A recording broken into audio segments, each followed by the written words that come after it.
Assalamualaikum warahmatullahi wabarakatuh. Selamat datang kembali di kuliah TM4020 perolehan hidrokarbon non-konvensional. Minggu ini kita akan mulai membahas modul kedua, yaitu segmen gas hidrat. Gas hidrat ini merupakan sumber daya non-konvensional terbesar, namun juga penuh tantangan dalam pengembangannya. Baiklah, mari kita mulai kuliah kita dengan share screen materi segmen kali ini.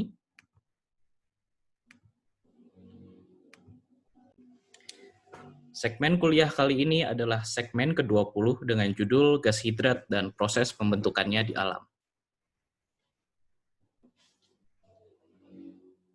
Sebelumnya kita sudah membahas bahwa gas hidrat merupakan sumber daya hidrokarbon non-konvensional yang salah satunya yang paling besar, sebagaimana bisa dilihat posisinya dalam segitiga sumber daya Holditch berikut ini. Gas hidrat berada di bawah, namun juga dengan besarnya sumber daya ini juga banyak tantangan dalam pengembangannya, serta teknologi yang dibutuhkan juga cukup intensif. Diperkirakan lebih dari 50% deposit hidrokarbon di bumi ini tersimpan dalam bentuk gas hidrat. Sebagaimana bisa dilihat dalam pie chart terlampir, berikut adalah persebaran deposit hidrokarbon di bumi dalam satuan 10 pangkat 15 gram karbon. Bisa kita lihat bahwa dominasi deposit hidrokarbon berada dalam bentuk gas hidrat, baik di offshore maupun onshore. Perbandingannya sebagai skala, deposit gas alam yang diperkirakan ada di bumi ini yaitu sekitar 13.000 triliun kubik feet. Dan deposit gas hidrat diperkirakan di darat sekitar 5.000 sampai 12 juta triliun kubik feet, dan di bawah laut 30.000 sampai 49 juta triliun kubik feet. Jadi bisa dibayangkan betapa besarnya perkiraan deposit sumber daya gas hidrat yang ada di dunia ini. Dalam kuliah kali ini, pertanyaan yang akan kita coba jawab adalah, apa itu gas hidrat? Kemudian bagaimana gas hidrat itu terbentuk? Dan juga di mana gas hidrat diperkirakan berada?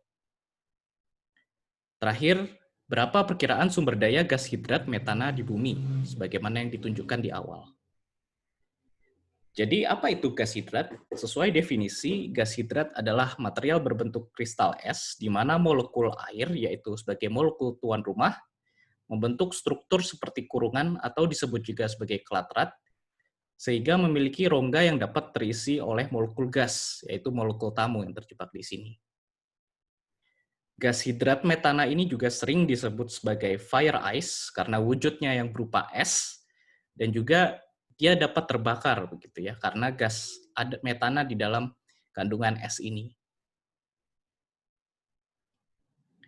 Kemudian bagaimana struktur dan komposisi gas hidrat? Yang pertama, molekul tamu dari gas hidrat yang ada di dalam sini bisa berupa hidrokarbon, yaitu mulai dari C1, C2, C3 hingga C4, maupun bisa juga berisi non-hidrokarbon, seperti contohnya nitrogen, karbon dioksida, dan H2S.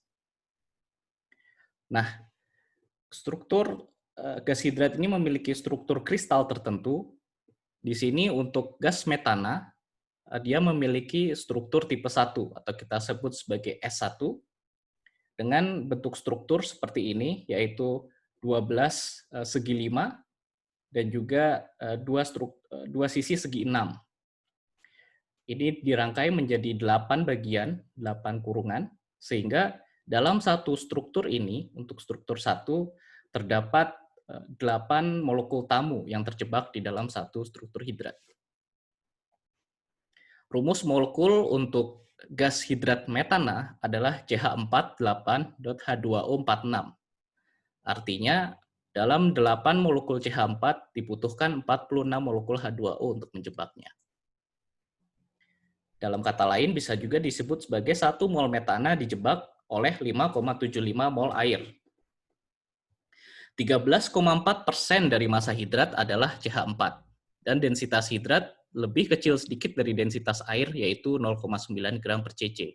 Sehingga hidrat ini dia akan terapung jika berada di dalam air. Nah, ini adalah sedikit gambaran mengenai struktur hidrat dalam kondisi 3 dimensi. Bisa kita lihat bahwa Molekul air yang ada di dalam sini, dia terikat berdasarkan ikatan hidrogen, sedangkan CH4 juga memiliki interaksi atau kita sebut gaya van der Waals antara molekul CH4 dengan molekul air, sehingga dia berada terjebak.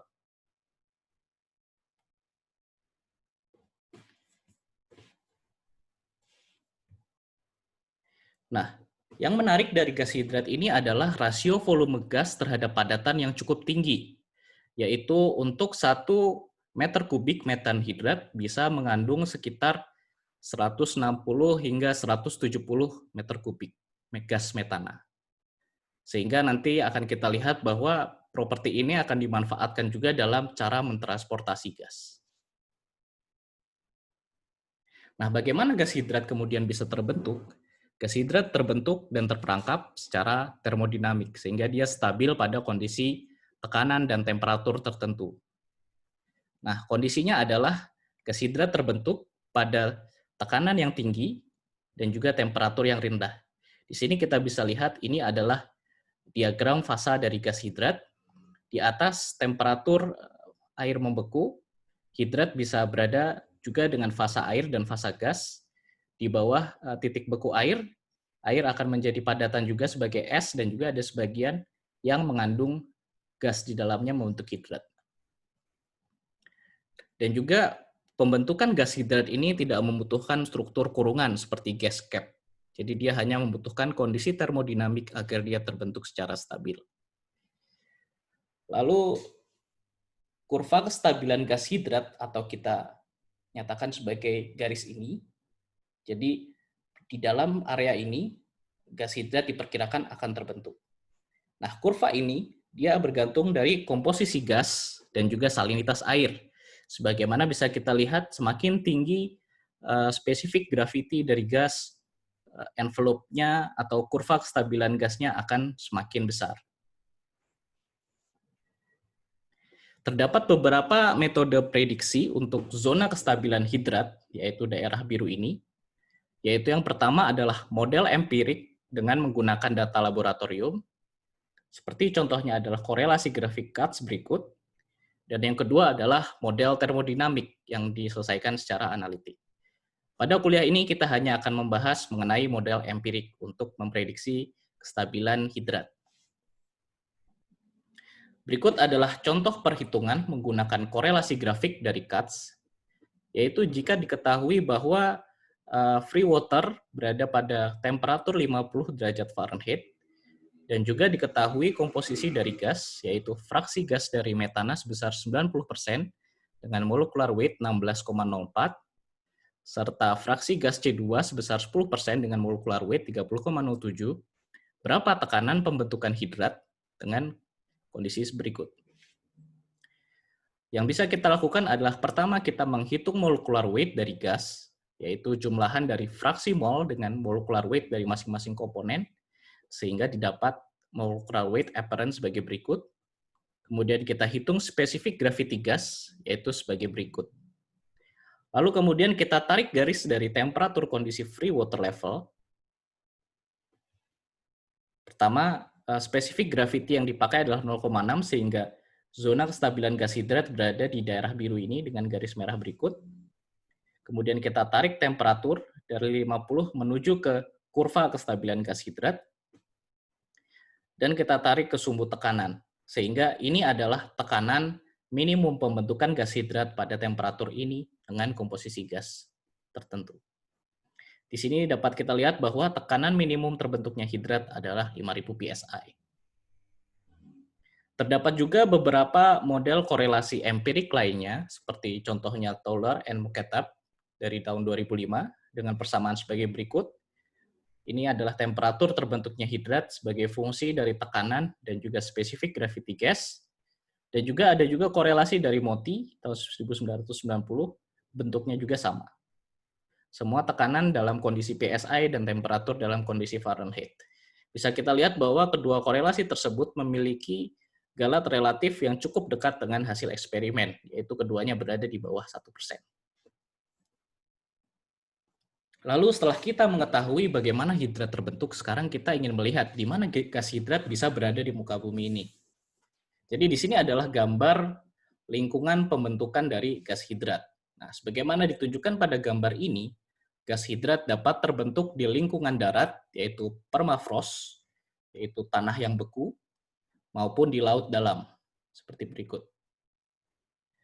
Lalu, karena gas hidrat ini membutuhkan gas metana dan juga air, sumber gas metana itu sendiri berasal dari migrasi gas termogenik yang berasal dari organisme yang sudah terdekomposisi, maupun juga gas biogenik yang terdekomposisi oleh aktivitas mikroorganisme. Sebagaimana yang kita sudah bahas dalam teori petroleum system. Sehingga ketika gas ini merembes dan juga mereka bertemu air pada kondisi tekanan dan temperatur tertentu yang sesuai dengan zona kestabilan gas hidrat, maka di daerah tersebut akan ada kemungkinan terbentuknya gas hidrat. Berikut adalah contoh lingkungan pembentukan gas hidrat di darat, yaitu permafrost.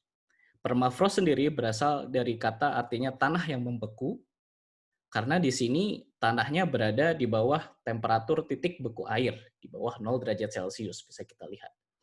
Sehingga hasil dari temperatur ini dia menyisakan es yang sebenarnya berada dari es purba zaman dahulu, yang selalu berada dalam keadaan beku. Bisa kita lihat bahwa di kurva warna biru ini adalah temperatur gradien dari permafrost, dan kemudian di bawah permafrost ini adalah gradien geotermal pada umumnya. Dan kita lihat bahwa di garis merah ini sesuai dengan tekanan yang tinggi dan temperatur yang rendah, kita lihat bahwa ini adalah zona kestabilan hidrat. Sehingga bisa dikatakan bahwa hidrat akan mungkin terbentuk dalam zona stabilitas ini, yaitu pada kedalaman ini hingga kedalaman ini. Permafrost ini umum kita temui di Alaska dan Arktik, yang umumnya temperatur tersebut berada di bawah 0 derajat Celcius. Kemudian lingkungan pembentukan gas hidrat yang kedua adalah di laut. Bisa kita lihat, sekarang terdapat gradien temperatur yang berbeda dari sebelumnya, yang mana di sini warna biru ini menandakan kolom air laut. Sehingga di sini adalah temperatur permukaan air laut, karena seiring dengan kedalaman temperatur laut akan menurun, sehingga ini adalah gradien hidrotermal. Sedangkan begitu mencapai dasar laut, temperatur akan mengikuti gradien geotermal, seperti berikut. Dan juga dari kurva kestabilan hidrat, kita bisa melihat bahwa daerah yang memiliki temperatur yang lebih rendah dari zona kestabilan hidrat dan tekanan yang lebih tinggi dari zona kestabilan hidrat ada di kondisi berikut. Sehingga kita bisa nyatakan bahwa ada kemungkinan terbentuknya gas hidrat pada zona ini. Bisa dilihat bahwa sebagian zona ini berada di dasar laut atau kita sebut sebagai sedimen, dan sisanya juga berada di kolom air. Ini adalah contoh gas hidrat deposit yang ada di dalam laut, baik pertama di dasar laut berupa gundukan seperti ini karena dia berada di permukaan dasar laut, dan satunya lagi di dalam sedimen laut yang ada di sini. Jadi hidrat juga berada di dalam sedimen yang kita kenal. Nah, dari diskusi tadi kita bisa mengestimasi di mana saja gas hidrat berada di dunia ini. Ini adalah estimasi menggunakan perkiraan tekanan dan temperatur, serta beberapa diambil sampel untuk menentukan apakah ada hidrat di daerah tersebut. Bisa kita lihat umumnya gas hidrat berada di sekitar pesisir, daerah yang cukup dalam, di laut, dan juga berada di sebagian darat, khususnya di daerah Arktik, yang cukup dingin sehingga daerah tersebut memiliki permafrost. Nah, dari suatu asesmen bisa kita ketahui bahwa 99% deposit dari gas hidrat berada di laut. Namun, 1% dari gas hidrat tersebut masih sangat besar, yaitu diperkirakan melebihi 2.000 triliun kubik feet. Ini adalah perkiraan potensi gas hidrat di Indonesia, khususnya daerah yang paling berpotensial adalah di daerah dekat Sulawesi, yaitu di Laut Sulawesi dan di Selat Makassar berikut. Ya, jadi pada segmen berikutnya kita akan mempelajari bagaimana cara mencari gas hidrat. Jadi, bagaimana cara melakukan eksplorasi, data apa saja yang kita butuhkan, dan kemudian dari besaran-besaran yang tadi ditunjukkan, angka-angka berikut, yang sangat fantastis ini, kita juga akan mempelajari bagaimana cara menghitung besarnya sumber daya gas hidrat. Jadi, ini adalah referensi yang Anda bisa gunakan untuk mempelajari lebih lanjut tentang materi ini.